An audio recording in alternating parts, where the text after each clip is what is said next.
तो मेहमान हमारे साथ जुड़े हुए हैं, परिचय आपका करा देते हैं, फिर चर्चा हम यहीं से शुरू करेंगे। प्रीति अग्रवाल जी हमारे साथ बीजेपी की तरफ से, पवन शर्मा जी आम आदमी पार्टी की तरफ से हैं, तरफ से पीयूष पंत जी वरिष्ठ पत्रकार हमारे साथ स्टूडियो से जुड़े हुए हैं, निरंजन पोद्दार जी राजनीतिक विश्लेषक हैं। आप सभी का बहुत स्वागत है। निरंजन जी ने थोड़ा सा इंतजार किया। निरंजन जी, आपको पूरा समय मिलेगा और अब मैं इसी बात से शुरू करूंगी क्योंकि आप मुख्यमंत्री के फैन हैं।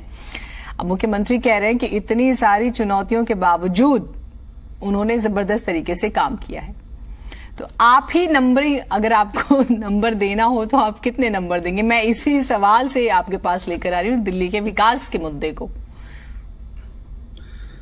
देखिए जीनत जी, एक होता है विकास और एक होता है कि समय और जनसंख्या के अनुपात में विकास। ठीक बात है। तो दोनों चीजें आपको समझनी पड़ेगी कि जिस तरीके से शहर बढ़ रहा है, शहर की आबादी बढ़ रही है, जिस तरीके से लोगों की जरूरतें बढ़ रही है, उसके अनुपात के अंदर आपका काम कितना हो रहा है, मेन बात यह है। आपने बहुत अच्छा सवाल किया कि भाई अगर मैं मूल्यांकित मैं तमाम सरकारों को करूं तो देखिए जीनत जी, निश्चित रूप से आपको मैं बताऊं कि मुझे पिछले 32-33 साल से दिल्ली के अंदर रहने का मुझे अवसर मिला है और जब से मैं दिल्ली में रह रहा हूं और दिल्ली को मैं देख रहा हूं तो मैंने शीला दीक्षित जी का भी काम देखा। और हमारे यहां एक कहावत कही जाती है जीनत जी कि जब घी डलता है ना तो वो अंधेरे में भी दिखाई दे जाता है। और वास्तविकता ये है कि दिल्ली ने 2011 के अंदर पता नहीं 2012 के अंदर पता नहीं दिल्ली के मूड में क्या आया कि दिल्ली ने एक प्रयोग किया और प्रयोग करने के बाद में आप ये मान के चलिए कि आज जिस तरीके से जो दिल्ली की आवश्यकता है, मेरे हिसाब से दिल्ली अपने प्रयोग के अंदर फंसती हुई दिख रही है मुझे। वो मैं इसलिए कह रहा हूं जीनत जी, आज आप ये सबसे बड़ी बात, चाहे हम पॉल्यूशन की बात करें, चाहे हम विकास की बात करें, बहुत सारी चीजें हैं जो मैं आपको अगर सिलसिलेवार गिनाना चालू करूंगा तो आप भी, हो सकता है आपका भी समय ज्यादा चला जाएगा, लेकिन मुझे एक सवाल का जवाब दे दीजिएगा, आपको पूरा समय मिलेगा अपनी बात रखने का। आपने कहा कि जब घी जलता है तो अंधेरे में भी नजर आता है, लेकिन घी या तो वो अपनी महक से समझ में आएगा, अन्यथा तो हमारे पास आजकल तेल की ही इतने फॉर्म्स हैं।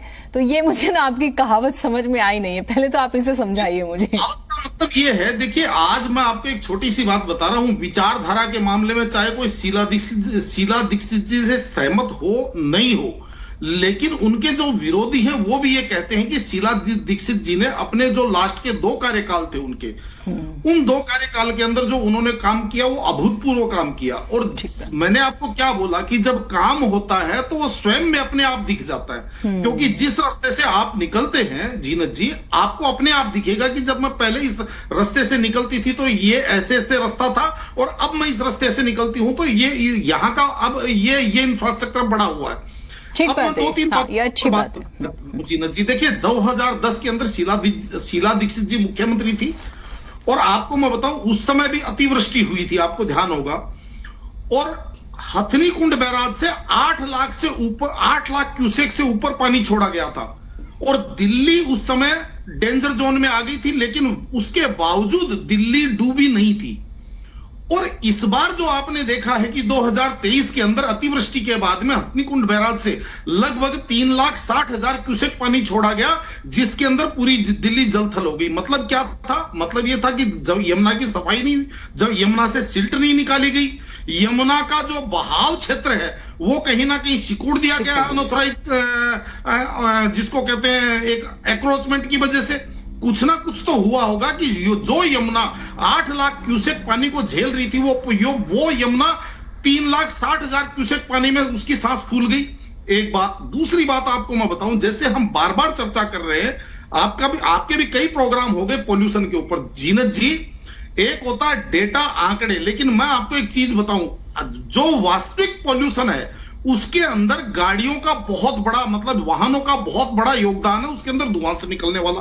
और वाहनों से जो पॉल्यूशन होता है वो तब उस स्थिति के अंदर गुणात्मक रूप से होता है जब जाम की स्थिति हो, जब ट्रैफिक बहुत स्लो चल रहा हो, तो उस समय उसके अंदर गुणात्मक बढ़ोतरी हो जाती है। अब मुझे एक बात बताइए, आज दिल्ली का ट्रेवलिंग टाइम क्या है?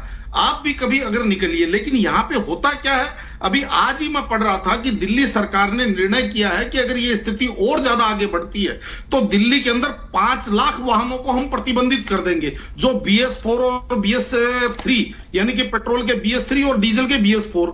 मुझे एक बात बताइए कि आपने सड़कों को आप कह रहे हो कि हमने 30 फ्लाईओवर का निर्माण कर दिया, ये कर दिया, वो कर दिया, लेकिन आज आपको मैं एक चीज और बताऊं जीनत जी, आज जितना भी दिल्ली चल पा रही है उसके अंदर सबसे बड़ा योगदान, जिसके लिए मैं धन्यवाद दूंगा शीला दीक्षित जी को, कि जितना उन्होंने यहां पे डेवलपमेंट कर दिया था, इस वजह से दिल्ली चल पा रही है। वरना मेरे हिसाब से व्यक्ति अड़ जाता है अभी तक दिल्ली के अंदर। लेकिन वास्तविकता क्या है हमारे अभी भी स्थिति अच्छा ठीक है, मुझे पूरी कर लीजिए। हाँ जल्दी से सर। हमारे यहाँ एक देसी कहावत है जीनत जी कि जो चतुर बहू होती है ना, वो कंगन और चूड़ियां ज्यादा खड़काती है, काम कम करती है। तो यहाँ पे स्थिति कुछ ऐसी ही बन रही है कि जिसको कहते हैं चूड़ियां ज्यादा खड़क रही है, यानी कि आवाज ज्यादा हो रही है लेकिन काम का परिणाम कुछ ज्यादा नजर नहीं आ रहा।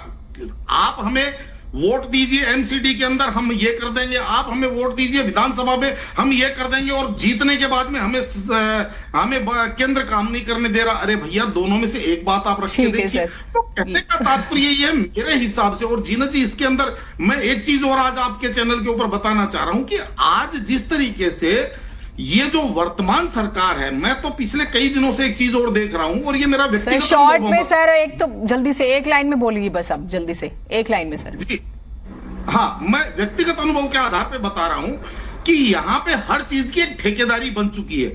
अगर किसी मजदूर वर्ग को अगर मुख्यमंत्री जी से मिलना है तो इनका जो मजदूर सेल है उसके माध्यम से आइए, व्यापारियों को मिलना है तो उसके माध्यम से ये सभी पॉलिटिकल पार्टियों का, इसमें कुछ ऐसा नहीं है सर, सबके संगठन होते हैं। लेकिन निरंजन जी अपना फाइनल कमेंट दीजिएगा सर। निरंजन जी आप म्यूट तो नहीं है करना चाहते हैं, तो मेरा ये मानना है कि अपनी मूंछों की लड़ाई को छोड़ करके, अपने अहम और अहंकार को छोड़ करके केंद्र के साथ जाकर के बैठे और एक बड़े भाई छोटे भाई की तरह बैठ करके और दिल्ली को सर्व करे। और रही बात ये जो बार बार चुनावों की और चुनाव परिणामों की बात करते हैं, तो मैं एक बात कहे बिना नहीं रहूंगा जीनत जी, और वो ये है कि आप देख लीजिए 2015 के बाद उत्तरोत्तर इनके वोट प्रतिशत के अंदर कमी आती जा रही है। तो ऐसा ना हो कि कल को जनता जो है वापस कांग्रेस की तरफ मुंह करना चालू कर दे और इनको ये लगे कि भाई ये क्या हो गया। तो उससे पहले मेरे हिसाब से दिल्ली को वास्तव में सर्व करने का प्रयास करें, और उसके लिए अगर किसी के सामने अगर गर्दन झुकानी भी पड़े दिल्ली को सर्व करने के लिए, क्योंकि आप सेवा के लिए आए हैं। निरंजन जी एक सेकंड, निरंजन जी यहाँ पे थोड़ा सा एक चीज बताइए, क्या बिल्कुल ही सरकार के काम को नजरअंदाज किया जा सकता है, या दिल्ली सरकार जानबूझ के अपनी फाइलों को रोक लेती है? दिल्ली की स्थिति को भी तो देखना होगा। या फिर मैं आपसे पूछूं, आप ईमानदारी से जवाब दीजिएगा, अगर दिल्ली में बीजेपी की सरकार होती तो क्या हमें इतनी ही टसल देखने को मिलती? ईमानदारी से बताइएगा। उपराज्यपाल साहब पे जो आरोप लगते हैं, क्या तब भी लगते? जीनत जी, मुझे एक बात बताइए, ऐसा प्रयोग क्या पूर्व में नहीं हुआ? जब कांग्रेस की शीला जी की सरकार थी, केंद्र में बीजेपी की सरकार थी, पहले खुराना जी की सरकार थी, केंद्र में कांग्रेस की सरकार थी, लेकिन कहीं कोई शोर शराबा था? दिल्ली विकास के ऊपर अग्रसर थी, और अभी भी हो सकती है। जैसे भगवंत मान जी जाकर के मिले पंजाब के अंदर, उनको उन्होंने चीजों के ऊपर उन्होंने स्वयं कहा कि उन्होंने हमें सहयोग देने का आश्वासन दिया। तो कहने का तात्पर्य ये है कि जब आप जाकर के मिलते हैं अपनी, अगर आप जो एक जिसको कहते हैं अहम और वहम की जो लड़ाई है उसको दूर करते हैं, तो प्रत्येक राजनेता यहाँ पे सेवा करने के लिए आता है। लेकिन थोड़ा सा क्षुद्र जो राजनीति है ना, उससे बाहर निकलना पड़ेगा जीनत जी, इतना सही निवेदन है मेरा। नहीं, आपका अच्छा निवेदन है, लेकिन बहुत